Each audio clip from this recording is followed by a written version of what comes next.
Bunda, sini udah datang, sini udah datang, sini udah datang. Kira-kira kalau Bunda dapat wakil wali kelas kayak begitu senang apa senang banget? Ntar jam 7:05 ada 3 orang yang belum datang, ditanyain sama wali kelasnya, ini namanya Rasya, namanya Haibar, namanya ini, kok belum datang ke sekolah? Mohon informasinya ya Bunda. Kan anak lagi murojaah, difotoin, nah masing-masing nih masukin ke grup itu Bun, wali kelas idaman. Sampai nggak perlu kayak gitu. Cuma masalahnya di grup jadi itu paparatan foto anak-anak. Tapi nggak apa-apa kan Bun kalau kayak gitu. Nah, ini menjadi penting bagi guru untuk lebih komunikatif dengan orang tua supaya orang tua pun guru di sekolah. Oke. Peran guru di sana. Nih, ayo Bunda. Kita ini usia 51 sampai 69 ada? Ada kan ya? Hari ini usia 61 sampai 69, angkat tangan. 60 lahir usia 69 tahun. Nah, namanya baby boomer. Berikutnya adalah yang usia 36 sampai 50 tahun, generasi X. Kemudian yang generasi Y, 21 sampai 35 tahun, generasi Z yang usia 6 sampai 20 tahun. Sekarang generasi Alpha. Ini yang 5 tahun ke bawah. Kebayang nggak? Gurunya ada di sini, anaknya ada di sini. Berapa generasi kira-kira Bun? Kelewatnya. Makanya guru-guru harus adaptif dengan ini. Soalnya masih banyak guru yang kalau dikasih komputer di laptopnya atau di komputernya nggak ada tulisan enter, adanya tulisannya entar. Berarti nggak adaptif terhadap teknologi. Apalagi kemarin ketika pandemi itu luar biasa, harus ada Google Meet, harus ada Google Classroom, harus ada Zoom, harus ada macam-macam, Microsoft Suite gitu kan ya, ada Quizzes. Kita belum pernah melakukan hal itu, tapi ternyata harus dilalui yang seperti itu. Dan ini anaknya yang sekarang. Oke, kita coba kembali.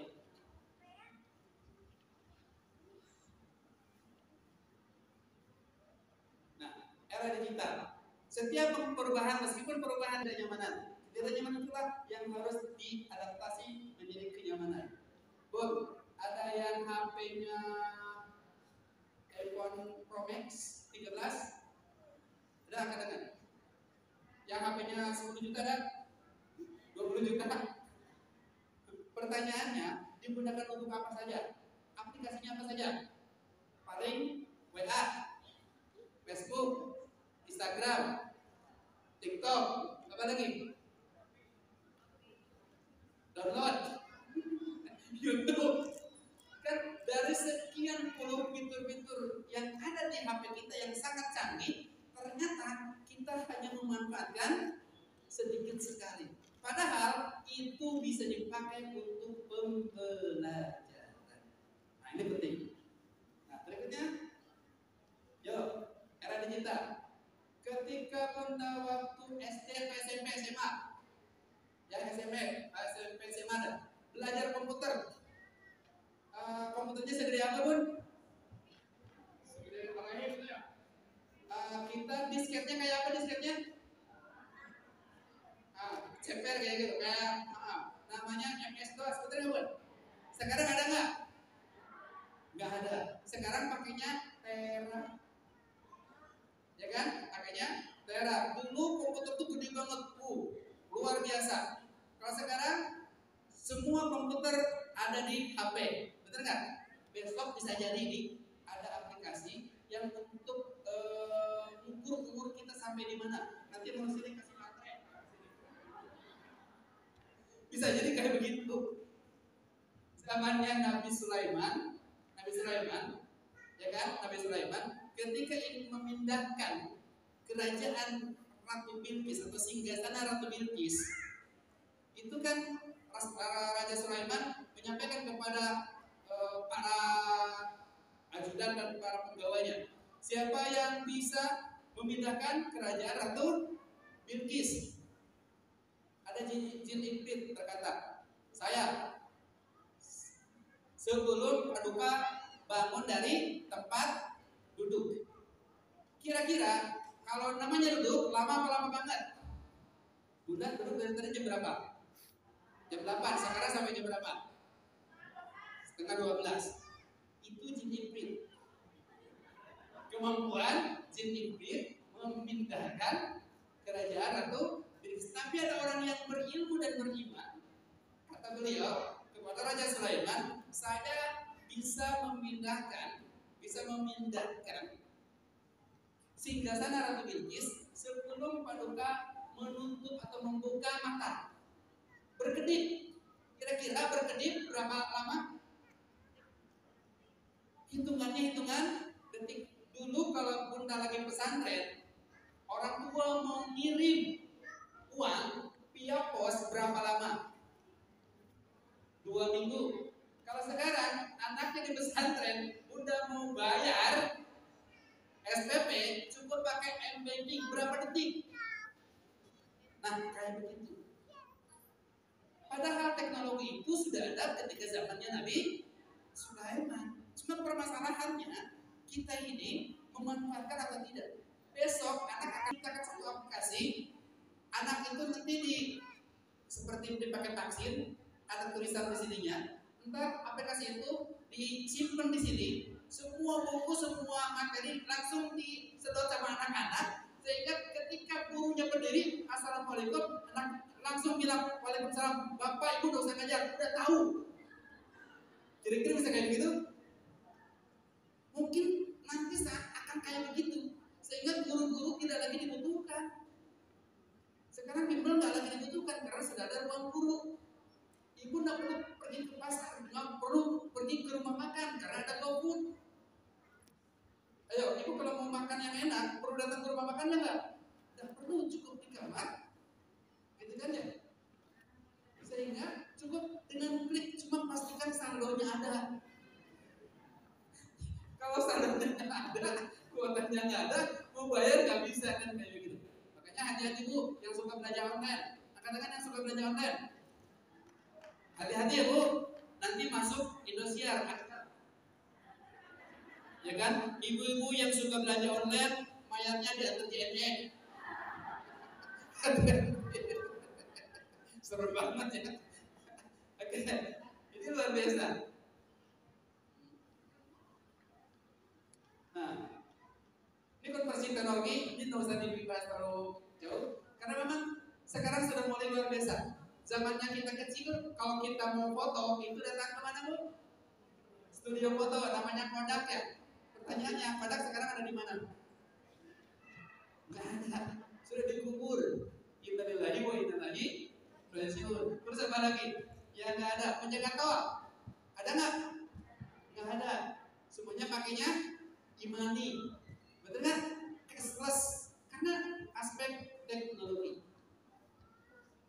Berikutnya, jam sekarang ke jam digital. Maka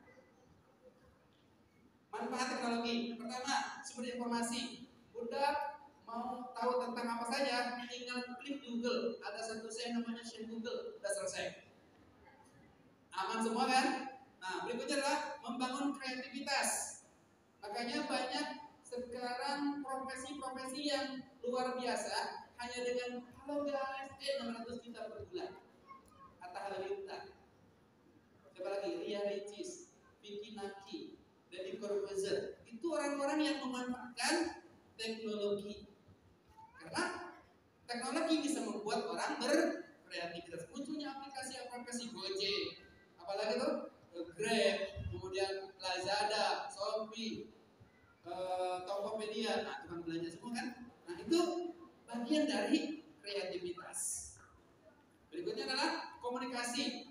Pun kalau dulu ketika kita SMA, ya, pas hari Lebaran itu kan bertebaran surat apa namanya, kartu. Masih ingat gak kata-katanya? Nah kalau sekarang ada nggak yang kayak gitu? Semuanya pakai WhatsApp. Tinggal langsung kirim, klik, copy paste, selesai. Jadi digital. Bahkan kemarin kita nggak boleh mudiknya mudik digital. Katanya kan kayak begitu. Bagaimana mudik digital? Nah kan kayak begitu. Komunikasi. Dan ini tidak tidak terbatas antara ruang dan waktu. Mau kapanpun, dimanapun kita berkomunikasi. Bunda anaknya lagi di ITB di Bandung masih bisa video call, masih bisa lihat. Kan kayak gitu kan ya? Mau di luar negeri sekalipun masih bisa berkomunikasi. Itu luar biasa. Tapi pastikan pulsanya ada. Nah, berikutnya adalah sebagai pembelajaran jarak jauh. Ini namanya distance learning. Kayak kemarin udah kita lakukan kan? Luar biasa. Udah di Cianjur, sekolahnya di Bekasi. Kan kayak gitu kan? Ini sudah kita lakukan. Berikutnya adalah jejaring sosial. Makanya ini yang lagi banyak menggunakan Facebook, Instagram, Twitter, apalagi Telegram gitu kan ya. Nih. Kemudian yang keenam mendorong pertumbuhan usaha. Makanya banyak orang-orang yang menggunakan all shop, online shop, reseller macam-macam itu luar biasa. Berikutnya adalah memperbaiki pelayanan publik. Contoh, mau datang bikin KTP cukup pakai aplikasi, datang pakai paspor, bikin paspor semuanya pakai aplikasi, semuanya pakai aplikasi. Bahkan sekarang sudah satu namanya Peduli Lindungi, itu semuanya sudah ada di situ. Ya, luar biasa. Berikutnya, nah, anak sebagai generasi digital. Lihat, ayo muda. Anak-anak generasi masa kini merupakan generasi digital native, yaitu mereka yang sudah mengenal media elektronik dan digital sejak lahir. Kenapa? Karena kita sudah mengajarkan anak-anak sebelum mereka lahir. Coba kalau nggak percaya, ada bunda yang punya anak TK, kasih HP-nya. Itu setengah jam dikasih HP-nya, itu settingannya sudah berbeda. Itu luar biasa, anak sangat keren banget kalau urusan ini. Generasi imigran digital sama generasi digital. Individu yang lahir sebelum munculnya teknologi digital ini kita. Dan anak-anak yang lahir ketika zamannya digital. Tapi jangan sampai anaknya di-download pun. Parah nanti kalau anaknya di-download. Semuanya luar biasa. Kan kemarin ada wacana bahwa nikah itu boleh menggunakan jarak jauh. Nah, gimana kalau nikah menggunakan jarak jauh? Misalkan penghulunya ada di Jakarta, pengantin prianya ada di Bandung, pengantin wanitanya ada di Somalia, dengan kayak gitu. Ketika mau lahiran anaknya di-download. Dampak dari digitalisasi. Setiap anak yang mantengin HP lebih dari 2 jam, maka ini kesehatan mata anak. Makanya coba anak-anak sekarang matanya itu sudah pada minus. Dan itu tebal-tebal minusnya. Kenapa? Keseringan menonton di HP atau di laptop. Ini jelas. Yang kedua, masalah tidur. Coba kalau dulu kita masih kecil, anak-anak itu kan siang harus tidur dan wajib tidur siang. Kalau sekarang ada nggak yang anak tidur? Pasti anak itu main HP dan sampai larut. Ya bun? Oh sekolah ya. Berarti di sekolah harus ada tidur siang. Bagus nggak? Yang tidur siang gurunya atau muridnya? Oh iya. Berapa menit lagi? Siap. Oke, ini yang perlu diperhatikan. Berikutnya kesulitan konsentrasi. Coba kalau bunda nyuruh anak lagi main HP, kemudian nyuruh mandi, nyuruh makan, nyuruh belajar apalagi, wah itu pasti yang paling susah. Ya kan, karena tidak bisa konsentrasi. Menurunnya prestasi belajar karena main HP terus. Coba cek. Tapi saya aneh ya, kecenderungan ketika kemarin pandemi, anak prestasi belajarnya itu naik. Kenapa? Makanya mencari. Sebetulnya siapa yang sekolah kalau kayak gitu? Kok anak kita jadi pinter-pinter gitu kan? Guru-guru saya ngeluh, Pak kok pandemi anak-anak malah pinter-pinter katanya. Sehingga ketika ada sekolah protes, belajarnya di rumah, luring gitu kan ya? Pak belajarnya daring, ujiannya luring. Gak mau orang tua. Kenapa? Karena yakin anaknya nggak bisa. Kenapa yakin anaknya nggak bisa? Karena selama ini yang belajar siapa? Yang kerjain siapa? Nah, aku sendiri kan butuh. Dan hubungan dengan penggunaan media digital ini luar biasa. Jadi otak itu nanti ada kecanduan gadget terhadap digital ini, orang yang termasuk game, ayo bunda. Yang kedua, untuk sport, sehingga pemerintah memunculkan namanya e-sport, game untuk sampai lomba juara sampai tingkat dunia. Nah, yang ketiganya orang-orang yang benar kecanduan. Pernah bunda lihat di TV orang yang lagi di rantai tapi masih kayak gini, masuk rumah sakit jiwa, tangannya kayak gimana gitu kan? Itu sudah kecanduan. Kalau setiap hari lebih dari 6 jam, berarti kalau sudah lebih dari 6 jam per hari sudah kategori kecanduan.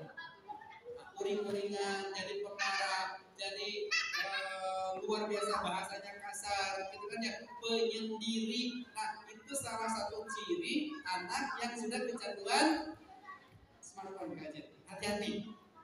Ya, berikutnya adalah menunda perkembangan bahasa anak, karena anak tidak ngomong dengan orang lain, dia hanya ngomong dengan. Coba orang main game itu, ayo bunda, itu bahasanya luar biasa. Kalau mendengar game, maka berkomunikasi dengan orang lain menjadi lebih sedikit. Itu pola komunikasinya. Menunda. Berikutnya pendampingan. Bisa waktu itu boleh sedikit lagi ya. Ini pendampingannya. Pertama, tambahkan pengetahuan. Berarti bunda sama ayah harus nambah pengetahuan tentang manfaat. Termasuk bunda harus tahu bagaimana aplikasi untuk menyensor. Kalian munculkan satu aplikasi yang untuk mengcover atau memblokir situs-situs yang tidak perlu. Ada satu aplikasi khusus, saya lupa namanya. Aplikasi itu kalau anak lagi main HP, bunda tinggal klik berapa menit, maka ketika pengetahuannya. Nah, itu. Yang keduanya adalah mengarahkan penggunaan perangkat dan media digital dengan jelas. Jadi harus ada komitmen dengan anak bagaimana cara mainnya. Apa yang dilihat itu harus ada. Jangan sampai mohon maaf, anak dengan orang tuanya saja itu HP-nya pakai password. Ada anak yang pakai password? Coba cek anak saudara baca. Nah, orang tuanya diblokir, nggak boleh temenan sama anak di Instagram, di Facebook atau di Twitternya. Itu banyak yang anak kayak gitu karena gak mau hidupnya dipantengin terus sama orang tuanya. Makanya orang tua harus mengarahkan bagaimana perangkat itu digunakan sebaik mungkin. Kemudian berikutnya, yang ketiganya, imbangi waktu menggunakan media digital dengan interaksi di dunia nyata. Harus ada yang disebut dengan quality time. Ya, jadi harus tatap muka itu bercengkrama, makan bareng, doa bareng, sholat berjamaah bareng, itu harus diperbanyak. Terutama ketika ayah Sabtu dan Minggu.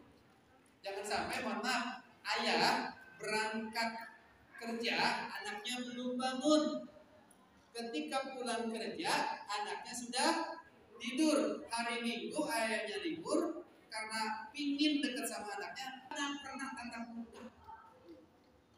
Karena saya ngalamin ada orang tua nangis jam 7 pagi gara-gara hari Minggu anaknya bilang kayak gitu, om bangun om. Gimana nggak kalau kayak gitu? Nauzubillah ya min. Saya ngalamin kayak gitu orang. Kemudian ceritain tadi. Kemudian yang keempatnya, lebih memilih HP dibandingkan dengan orang tuanya, itu pasti. Oke, yang berikutnya, pilihkan program atau aplikasi positif. Hati-hati, walaupun permainan ada banyak permainan yang aneh-aneh. Jadi pilihkan, bunda berarti harus searching yang aman bagi anak. Kemudian mendampingi dan meningkatkan interaksi. Kalau anak lagi main sendiri, ayo bundanya datang ke kamarnya.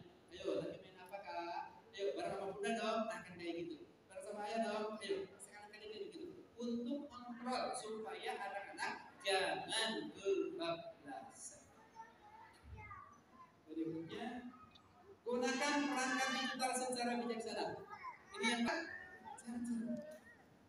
ya. Terakhir sebelum kamu tidur yang dilihat apa? Al-Quran apa HP? Pasti HP. Nah, kalau bapak ibunya begitu, pasti anaknya juga nggak jauh beda. aktivitas dunia maya. Hati-hati ya. Tolong dicek ya aktivitas di dunia maya. Makanya ayah bunda harus dengan media sosial anak-anak itu dicek. Kemudian pakai friend. Jadi harus di follow anaknya ya. Jangan sampai tidak di follow atau malah orang tuanya tadi diblokir. Karena pernah banyak kejadian kasus-kasus orang dibawa kabur gara-gara temenan di Facebook. Hati-hati, sudah banyak kejadian. Ini luar biasa. Itu saja yang bisa saya sampaikan. Sebetulnya saya udah nyiapin materi itu 96 halaman tuh. Beneran. Karena banyak itu baru beberapa halaman Pak Dwi. Itu paling kalau sekitar 17-18 halaman. Nah, nanti dilanjutkan lagi. Kalau waktunya sudah waktu makan siang. Terima kasih. Wassalamualaikum warahmatullahi wabarakatuh.